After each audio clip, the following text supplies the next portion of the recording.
I have a painful question to ask, which is very likely in the heart of every sincere Muslim. And that question is, why is the value of the blood of a Muslim so cheap? Why is it that when 100,000 of us would be killed, not a single major news channel, no one globally pretty much with power and authority, they collectively work together to lift that oppression out of the 100,000 plus or a million and so on? Why? Where at the same time, same month, same year, and same day, a very lowly, horrible human being, very evil, separates between his people based on race and ethnic background, someone who preaches Islamophobia, someone who spreads nothing but hate. When he dies, the world erupts. One person. He doesn't have 1,000 souls in one body, one soul. The world erupts. And the president of this country will give him the Nobel Medal of Honor. Someone who caused so much hate and division that made fun of your prophet. He, just yesterday, in Europe, we're talking across the ocean, they had a minute of silence in the governments because of that one evil soul.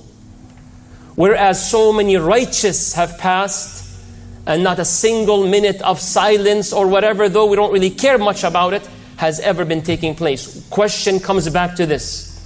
And none of us should be in denial. And none of us should say, oh, that's a quite depressing introduction. No, that's a real introduction. Why is our blood so cheap? Why is it that a panda being transferred from China to Canada has live coverage to make sure that the panda survives? This is true, this is not fake, this is not made up. I watched the news myself on that panda. From China to Canada is being covered, and our children are being killed and slaughtered and no value. Why? You have to pause, because this is going to make us lose our minds. The level of anger every single sincere believer has right now, the level of anger is quite scary, to be honest. And we ask Allah to control our youth and elders, men and women, Ya Rabbal Alameen. And may Allah allow us to direct that pain and energy in a way that Allah makes you and I the means of the revival of the Ummah. Your Nabi sallallahu alayhi wasallam answers. And you and I better not wait from an answer from the United Nations. Or say, let's wait for the ICJ, International Court of Justice. Rather go to the Quran and the Sunnah and see what they told us and build based on that. And don't wait for anyone, because you'll be surprised who's the problem and you'll be surprised who's the solution. The Prophet ﷺ says, Yushikul Ummah. Soon a time will come in the future. Now the Sahaba, Khalid ibn al-Walid, Umar ibn al-Khattab, Abu Ubaidah, they're all sitting hearing this. And the Prophet is saying, sallallahu alayhi wasallam, a time will come, fil mustaqbal, the groups and nations from across earth, they will go and eat you for breakfast. حيتعشوا علينا ويتغدوا ويفطروا. A time will come where the Ummah will be eaten by other nations. Oh, you have oil? Oh, that sounds nice, let's get your oil. Oh, you have this resources? Yalla, bismillah, let's go take it. And the Ummah will be eaten alive. The Sahaba usually, if you read the Ahadith, usually they do not interrupt. Rarely actually. This shook them. We will be eaten alive. They will have dinner on us. We will be their lunch. We will be their breakfast. Yes, you will be. Ya Rasulullah, is it because we are so little in number? وَمِنْ قِلَّةِ نَحْنُ يَوْمَئِذِ يَا رَسُولَ اللَّهِ إِنِّي عَدَدْنَا قَلِيلًا, which is population is very small. He doesn't say no, you're not. No, he says no, it's the opposite. You will be so much in number. You will be so big in population. You will not be a minority on earth. You will be a majority. But your numbers are like the foam of the ocean. Have you ever seen that white foam on the sea? Simplify, let's simplify. The bathtub, you ever put some soap sometimes with your children to play with them or whatever? There's some foam, looks a lot, and then with one blow, the entire foam goes away. That's how the strength will be in terms of the quantity. We will have numbers, but there's no strength in them. May Allah forgive us. So the Prophet ﷺ, he says, no, antum kathir. وَصَدَقَ النَّبِيُّ صَلَّى اللَّهُ. He said the truth, yes or no? He said the truth, wallah. Then he says, what will Allah do? Allah will go to the enemies of Islam and take something from their heart away. What is that thing that Allah will take from the hearts of the enemy? مَخَافَتَكُمْ. They will have no respect to you. They will not be scared from you whatsoever. Bring your 2 billion. I will go into your land and bomb a house, and I will even say it in public. Yeah, we did it. Do something about it. To that level, there's no fear. وَلَا مَخَافَة. No value. So Allah took something from the enemy of the heart, which is what? The fear and respect to the believers. To you and I. And Allah will put something in the heart of the Ummah. What will Allah put in the heart of the Ummah? 2 things. وَلَيَقْذِفَنَّ اللَّهُ فِي قُلُوبِكُمْ الْوَهْنِ. Al-Wahn. Sahaba said, Ya Rasulullah, Al-Wahn is a new word to us. What does Al-Wahn? إيش يعني Al-Wahn? What does that mean? He says the 2 things. حُبُّ الدُّنْيَا, the love of dunya. Obsessed about this dunya.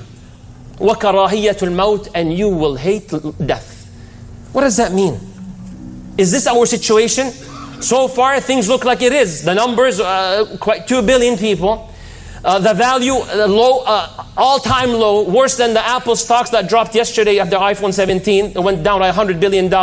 People were not impressed by the phone. But they will try to recover. May Allah make us think to how to recover better than these companies, Ya Rabb. So then what happens?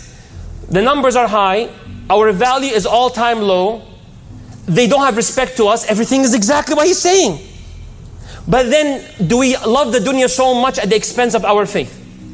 Is that also a box that we will check? Are we prioritizing comfort over prayer? Are we coming, now he's going to do iqamah, may Allah grant you Jannah. He's going to do iqamah. Is that when the majority is going to show up? That we made sure we finished this project and that task, and we were so embarrassed to tell our boss at work, you know what, can I just slightly move my meeting a little bit 10 minutes earlier? Push it 10 minutes after. I'm willing to work 2 extra hours. Are we embarrassed to say that?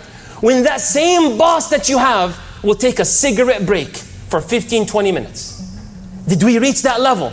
That we are prioritizing our climbing of the ladder of the company at the expense of selling our Muslim principles? Have we reached that level?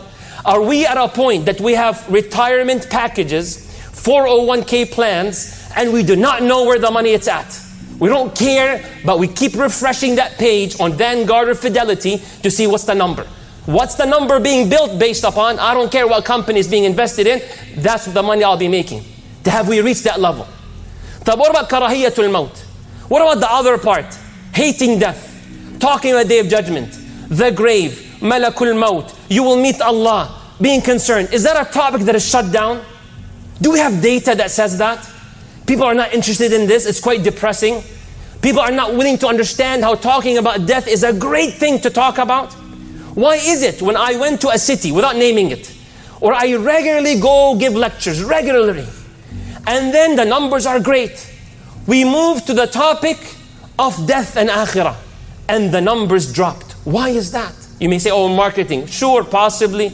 Maybe it's the way it was presented, possibly. But out of everything, marketing was 10 out of 10, except for that topic. May Allah forgive us and protect us, Ya Rabbil Alameen. May Allah make us think continuously about death, to make the value of this world smaller than the atom of weight. And may Allah forgive us, Ya Rabbil Alameen. This was some of the problems, but we'll share with you the solutions, inshallah, in the next khutbah. I say what I have said and I ask Allah to forgive us all. Allah is the most forgiving.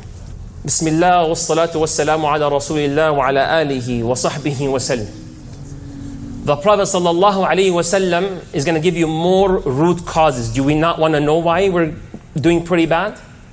Is it not true when one of us is sick, you want to know why you are sick? What's the reason? I'm sure many of you are not just looking to get the medicine. You want to know what's the right medicine because you need to know the cause of that pain that you're having. So he sallallahu alayhi wa sallam gives you more root causes. Why are we weak? Why are we weak? Now we know. We love the dunya way too much at the expense of akhirah. We're willing to sell our faith. Part of it, half of it, all of it, whatever it is. Okay. And then the second thing, talk about akhirah, jannah, nar, this depression, I don't want it. May Allah forgive us for misunderstanding the faith. Then he says, إِذَا تَبَايَعْتُمْ بِالْعِينَةِ, which gives you the indication, one of the meanings of it, if you got involved into riba.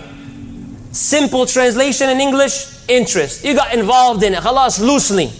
وَأَخَذْتُمْ أَذْنَابَ الْبَقَرِ وَرَضِيتُمْ بِالزَّرْعِ, and you're just focused on building your farms. In our terms, making more money, having more cars, buying the next rental property. Is it haram? No, it's not. But at what expense are you doing it? That's the ultimate question.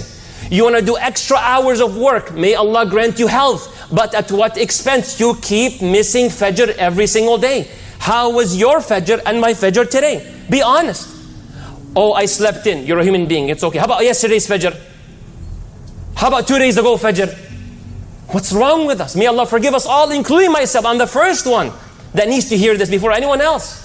What's our case like with Allah subhanahu wa ta'ala? And we point fingers, this person, that government. Wallah, if it was another, wallah, if we had the leader.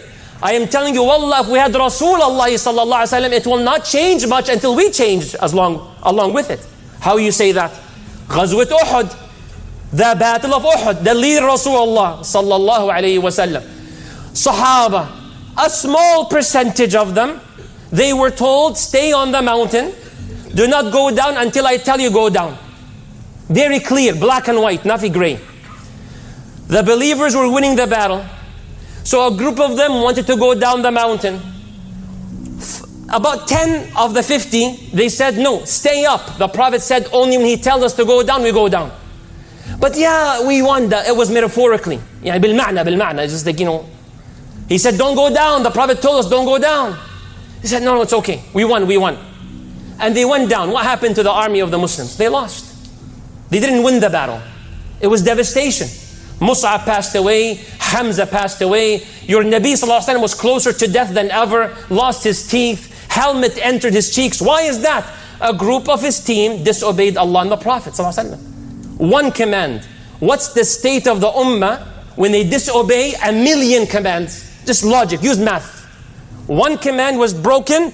Army led by Rasulullah broke. Ummah broke 1,000,000 commands. What's the state? The thing we're in right now.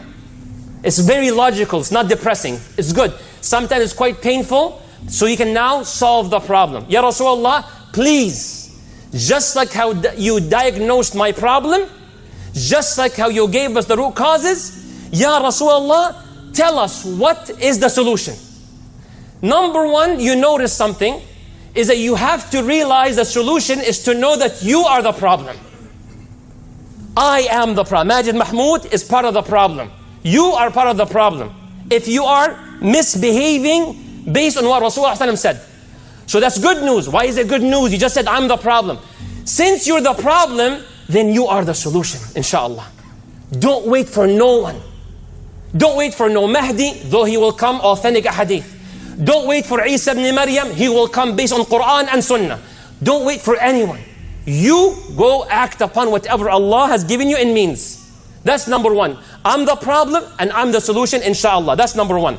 And Nabi sallallahu alayhi wa sallam, he says, حَتَّى تَرْجِعُوا إِلَى دِينِكُمْ. You will not have value go up until you go back to your faith.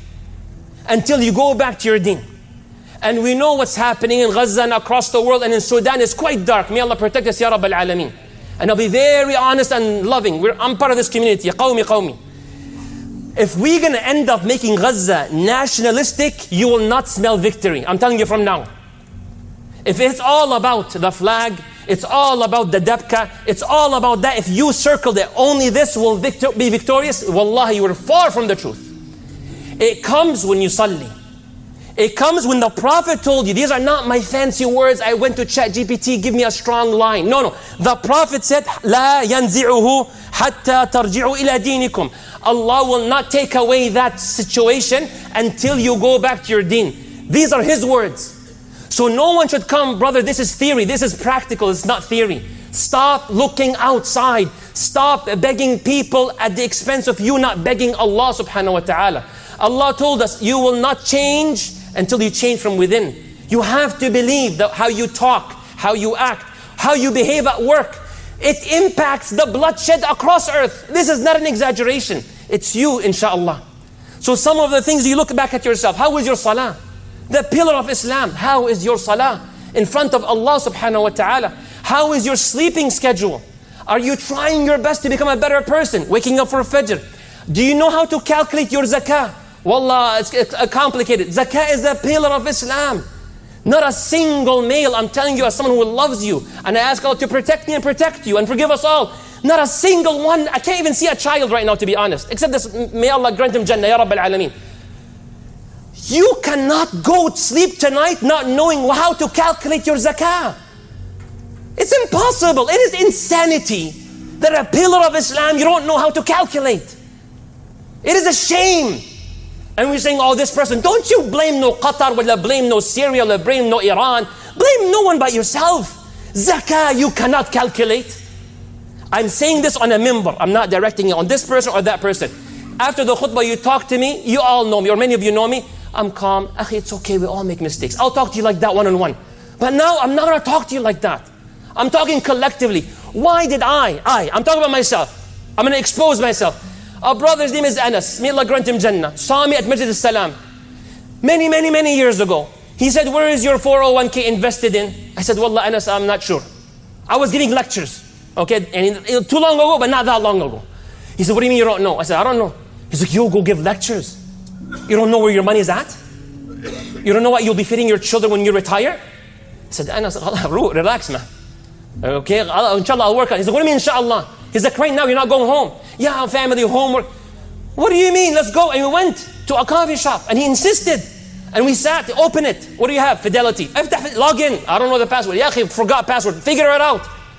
Okay, look, subhanallah, haram. Look at this company.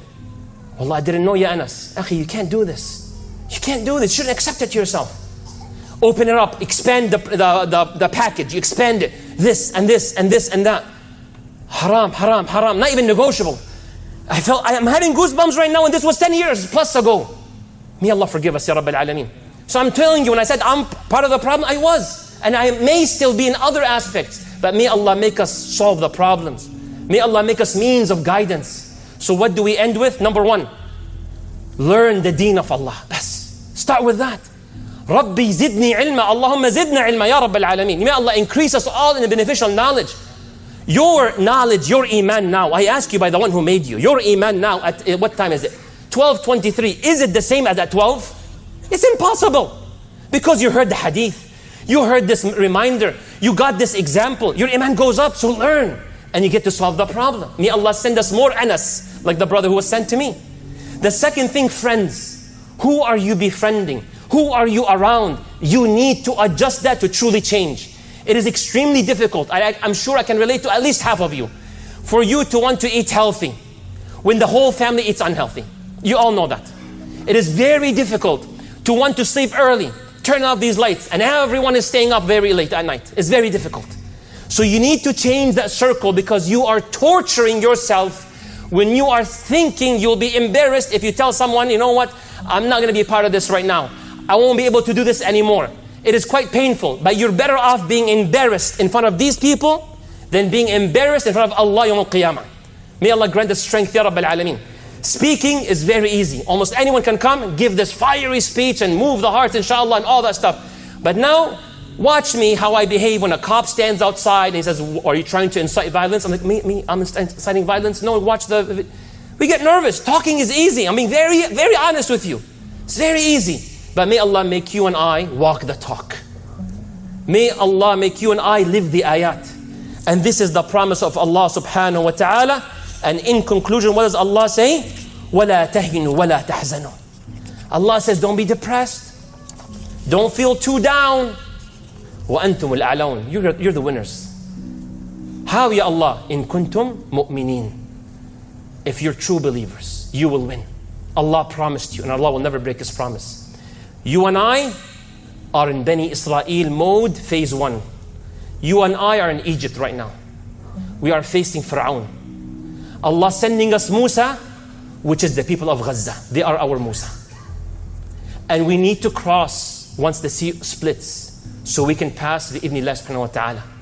We don't want to be what the people of Bani Israel said to Musa. You know what they said to Musa? When they saw Musa, Musa's trying to cause change and give them reminders, let's do this, we're stronger than this, we're human beings, we have value. You know what they said to Musa? Before you came and when you came, nothing changed. You're worthless to Musa. We don't want to be these people. Muhabbitin. Doubters. Ummah will always say, no, Ummah will rise inshallah. It's ups and downs. And now we're in Egypt. May Allah make us pass the sea. And may Allah never make us look back and be with the enemy.